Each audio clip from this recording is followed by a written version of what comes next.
HT leadership summit में प्रधानमंत्री ने कहा, एक दशक में कई बाधाओं को तोड़कर आगे बढ़ रहा देश अब रुकने वाला नहीं। दुनिया ने माना, यह भारत का वक्त। मोदी, हम अपनी मजबूत इच्छा शक्ति से 10वीं से 5वीं सबसे बड़ी अर्थव्यवस्था बने हैं। यही इच्छा शक्ति देश को दुनिया की तीसरी अर्थव्यवस्था बनाने जा रही है। नरेंद्र मोदी। प्रधानमंत्री नरेंद्र मोदी ने शनिवार को कहा कि बीते एक दशक में कई बाधाओं को तोड़कर आगे बढ़ रहा भारत अब रुकने वाला नहीं है। उन्होंने कहा, आज गरीब से लेकर बड़े निवेशक तक मानते हैं कि यह भारत का समय है। हम किसी भी बाधा के पार जा सकते हैं।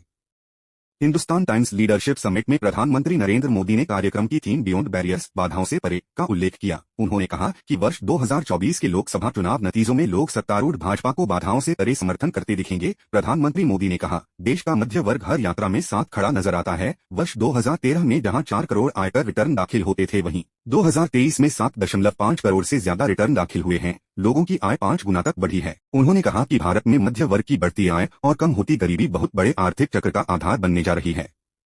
समाधान से हटेगी गरीबी। मोदी ने कहा, हमारे पास सामर्थ्य और संसाधनों की कमी नहीं है। असली बाधा गरीबी रही। इसे स्लोगन नहीं, सॉल्यूशन यानी नारा नहीं, नीति और नियत से हटा सकते हैं। 5 वर्षों में 13 करोड़ से ज्यादा लोग गरीबी से बाहर आए हैं। नई दिल्ली में शनिवार को हिंदुस्तान टाइम्स लीडरशिप समिट में हिस्सा लेने पहुंचे प्रधानमंत्री नरेंद्र मोदी अभिवादन स्वीकार करते हुए, साथ में एचटी मीडिया लिमिटेड की चेयरपर्सन और एडिटोरियल डायरेक्टर शोभना भरतिया। ऐलान, मुफ्त राशन योजना वर्ष 2028 तक जारी रहेगी। दुर्ग रतलाम। प्रधानमंत्री नरेंद्र मोदी ने शनिवार को कहा कि देश के 80 करोड़ गरीबों को मुफ्त राशन देने वाली गरीब कल्याण योजना अगले 5 साल वर्ष 2028 तक जारी रहेगी। मोदी ने यह बात छत्तीसगढ़ के दुर्ग और मध्य प्रदेश के रतलाम में कही। दुर्ग में विजय संकल्प महारैली को संबोधित करते हुए उन्होंने कहा कि सरकार की नीतियों से करीब देश भर में 13.5 करोड़ लोग गरीबी रेखा से बाहर आए हैं। 2047 के सम्मेलन की थीम भी सुझाई। प्रधानमंत्री नरेंद्र मोदी ने विश्वास जताया कि वर्ष 2047 में जब एचटी लीडरशिप समिट होगी तो उसकी थीम विकसित राष्ट्र, आगे क्या, डेवलप्ड नेशन, भारत नेक्स्ट होगी। प्रधानमंत्री ने कहा कि रिशेपिंग इंडिया से बियॉन्ड बैरियर्स तक के सफर ने भविष्य के भारत की नींव गढ़ दी है। इसी नींव पर विकसित, भव्य व समृद्ध भारत का निर्माण होगा। आम लोगों को मजबूत बनाया। प्रधानमंत्री ने कहा कि असली बाधा परिवारवाद व भाई भतीजावाद रहा है। सामान्य नागरिक की पूछ नहीं थी। खेल हो, राजनीति हो, पद्म पुरस्कार हो, हर जगह इसका बोलबाला था। लेकिन बीते कुछ सालों में सामान्य नागरिक को मजबूती दी गई और वह खुद को सक्षम समझने लगा है। दुखद, नेपाल में भूकंप से 157 मौतें, बहराइच तक दरकी दीवारें। नेपाल में शुक्रवार देर रात आए भूकंप ने यहां भारी तबाही मचाई। इस आपदा में 157 लोगों की मौत हो गई, जबकि 50 से ज्यादा घायल हैं। अभी भी कई लोगों के मलबे में फंसे होने की आशंका है। मृतकों का आंकड़ा बढ़ सकता है। वहीं भूकंप के झटके बहराइच समेत नेपाल से लगे सीमावर्ती इलाके रुपईडीहा, मिहिमपुरवा क्षेत्र में अधिक रहे। बहराइच और मिहिमपुरवा तहसील क्षेत्र के होटल व कई घरों में दरारें आ गईं। भूकंप के झटके आधी रात को उस समय महसूस किए गए जब लोग गहरी नींद में थे। रिक्टर पैमाने पर भूकंप की तीव्रता 6.4 मापी गई। अचानक थर्राई धरती से दहशत फैल गई। राष्ट्रीय भूकंप निगरानी एवं अनुसंधान केंद्र के अनुसार भूकंप रात 1147 बजे आया। इसका केंद्र जाजरकोट जिले में था। पश्चिमी नेपाल के जाजरकोट और रुकुम जिले सबसे अधिक प्रभावित हुए। प्रधानमंत्री नरेंद्र मोदी ने दुख जताते हुए एक्स पर लिखा कि भारत नेपाल के लोगों के साथ एकजुटता से खड़ा है और हर संभव मदद को लिए तैयार है। 6.4 तीव्रता के विनाशकारी झटकों के बाद जगते रहे लोग। भूकंप 159 झटकों से रात भर सहमा रहा नेपाल। आधी रात का समय और सन्नाटा। नेपाल में लोग आधी नींद ले चुके थे। अचानक भूकंप के तेज झटकों से थर्राई धरती ने पल भर में सब कुछ तबाह कर दिया। पीछे रह गया तो गम, अपनों को खोने की टीस और आंसू। आशियान उजड़ गया, वो दर्द भी कम नहीं था। 6.4 तीव्रता के विनाशकारी झटके के बाद 159 झटके महसूस किए गए। राष्ट्रीय भूकंप निगरानी एवं अनुसंधान केंद्र ने बताया कि शुक्रवार रात आए भूकंप बाद के थोड़ी देर में ये झटके महसूस किए गए। कई लोग फिर से भूकंप आने और मकानों को होने वाले संभावित नुकसान की आशंका से डरकर रात भर बाहर रहे। रात भर लोग अंधेरे में ढही हुई इमारतों के मलबे से लोगों को बाहर निकालते देखा गया। नेपाल की तीनों सुरक्षा एजेंसी बचाव कार्यों में जुटी। भूकंप से हुई भारी तबाही के बाद नेपाल सेना, पुलिस और सशस्त्र बलों को बचाव कार्यों में लगाया गया है। अधिकारियों ने बताया कि सड़कें अवरुद्ध होने और पुल क्षतिग्रस्त होने के कारण घटनास्थल पर बचाव और राहत कार्य बाधित हो गया है। कई मार्गों पर बड़े पत्थर आकर गिरे हैं। कई सड़कों पर भारी मलबा जमा है, जिसे हटाया जा रहा है। पहले ही भूकंप ने मचाई है भारी तबाही। नेपाल में अक्सर भूकंप आते रहते हैं। दरअसल नेपाल उस पर्वत श्रृंखला पर स्थित है जहां तिब्बती और भारतीय टेक्टोनिक प्लेट मिलती हैं और ये हर सदी एक दूसरे के तकरीबन 2 मीटर पास खिसकती हैं, जिसके परिणामस्वरूप दबाव उत्पन्न होता है और भूकंप आते हैं। नेपाल में 2015 में 7.8 तीव्रता के भूकंप और उसके बाद आए झटकों के कारण लगभग 9,000 लोगों की मौत हो गई थी और 22,000 से अधिक लोग घायल हो गए थे। हालिया भूकंप 2015 के बाद से देश में आया सबसे विनाशकारी भूकंप है। भूकंप का असर काठमांडू और इसके आसपास के जिलों और यहां तक कि पड़ोसी देश भारत की राजधानी नई दिल्ली तक में महसूस किया गया। प्रधानमंत्री प्रचंड ने किया दौरा। आपदा के बाद शनिवार को प्रधानमंत्री पुष्पकमल दहल प्रचंड ने एक चिकित्सकीय दल के साथ प्रभावित क्षेत्रों का दौरा किया। उन्होंने भूकंप के कारण हुई क्षति का आकलन करने के लिए जानकारी एकत्र की और मुख्य जिला अधिकारी के साथ प्रभावित क्षेत्रों का निरीक्षण किया। इसके बाद वह 7 घायलों और उनके परिवार के सदस्यों के साथ जाजरकोट से सुरखेत लौट आए। प्रधानमंत्री कार्यालय ने सोशल मीडिया मंच एक्स पर लिखा, प्रधानमंत्री पुष्पकमल दाहाल ने शुक्रवार रात को आए भूकंप में जानमाल का नुकसान होने पर गहरा शोक प्रकट किया है। ईडन गार्डन्स में आज दक्षिण अफ्रीका से होगी टक्कर, बर्थडे बॉय कोहली पर रहेंगी सभी की नजरें। भारत के सामने सबसे बड़ी चुनौती इन पर रहेगी निगाह।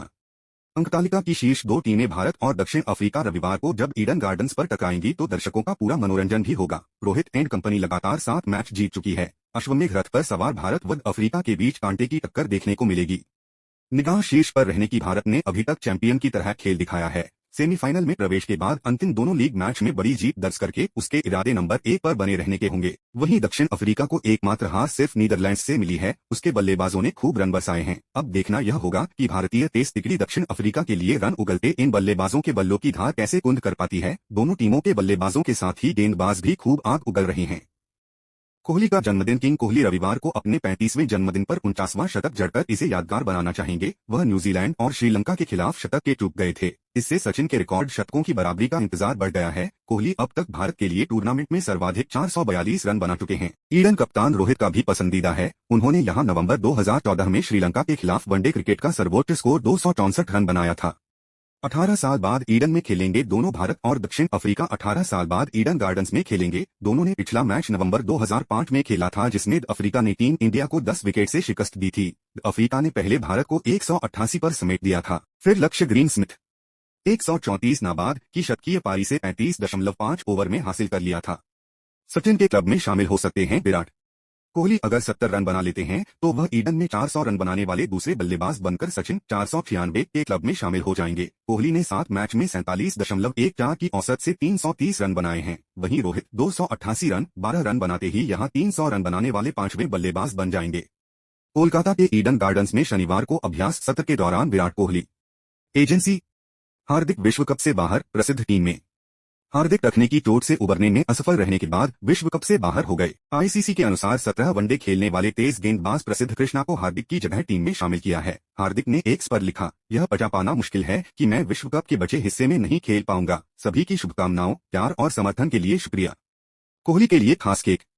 कोहली के जन्मदिन को यादगार बनाने में बंगाल क्रिकेट संघ कैब कोई कोर कसर नहीं छोड़ना चाहता। कैब के एक आला अधिकारी ने बताया कि कोहली के लिए एक खास केक और उपहार स्वरूप बल्ला तैयार किया जा रहा है।